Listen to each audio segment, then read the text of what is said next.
चीन पाकिस्तान नापाक गठजोड़ के तहत लगातार खुद के विकास से ज्यादा भारत के साथ उलझने की फिराक में रहता है। खबर है कि पाकिस्तान और चीन ने अफगानिस्तान में चीन पाकिस्तान आर्थिक गलियारे के विस्तार करने की योजना पर आगे बढ़ने का फैसला किया।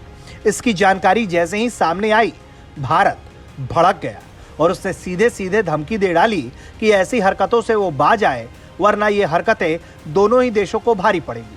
यहां तक कि भारत की तरफ से फिर से पाकिस्तान को धमकी देते हुए कहा गया है कि वो जल्द से जल्द अवैध कब्जे को छोड़ दे। पाकिस्तान के प्रधानमंत्री की हाल की जो चीन यात्रा के बाद एक संयुक्त वक्तव्य जारी की गई थी, जिसमें भारतीय केंद्र शासित प्रदेश जम्मू एंड कश्मीर के बारे में कुछ अनुचित संदर्भ में कुछ कमेंट किए गए थे। ये जो सो कॉल्ड चीन पाकिस्तानी इकोनॉमिक कॉरिडोर सीपेक जिसे कहलाते हैं, उसके तहत प्रोजेक्ट्स और तीसरे देशों के इसके विस्तार का भी उल्लेख किया गया है उस वक्तव्य में। हमने लगातार ऐसे बयानों को खारिज किया है और सभी संबंधित पक्ष ने इन मामलों पर हमारी स्पष्ट स्थिति से अच्छी तरह वाकिफ हैं। केंद्र शासित प्रदेश जम्मू कश्मीर और केंद्र शासित प्रदेश लद्दाख भारत के अभिन्न और अविभाज्य अंग हैं और हमेशा रहेंगे। किसी अन्य देश को इस पर टिप्पणी करने का अधिकार नहीं है। अभी जैसे मैंने कहा, जहां तक ये चीन Pakistan economic corridor so called CPEC का संबंध है, हमने लगातार चीन और पाकिस्तान को अपना विरोध और अपनी चिंताओं को से अवगत करा रखा है। सीपेक में भारत के सॉवरेन टेरिटरी को जबरन और अवैध बाहरी कब्जे वाले प्रोजेक्ट्स शामिल हैं।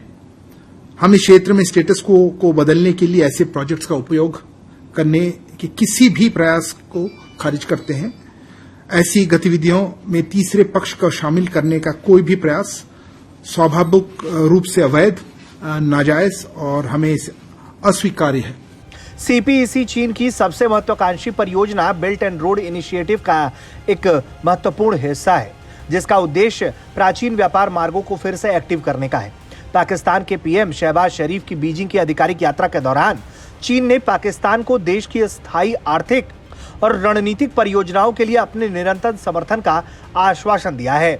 चीनी विदेश मंत्रालय ने जानकारी दी है कि दोनों पक्षों ने अफगानिस्तान की विदेशी वित्तीय संपत्तियों को मुक्त करने सहित अफगानिस्तान को निरंतर सहायता प्रदान करने के लिए अंतर्राष्ट्रीय समुदाय की आवश्यकता को रेखांकित करेंगे। दोनों पक्ष अफगान लोगों के लिए अपनी मानवीय और आर्थिक सहायता जारी रखेंगे और अफगानिस्तान के विकास सहयोग बढ़ाने पर भी ये दोनों नेता सहमत हुए। दोनों नेताओं ने अफगानिस्तान में सीपीईसी के विस्तार को लेकर बात की है, जिसका भारत ने तीखा विरोध भी किया है। ब्यूरो रिपोर्ट, भारत तक।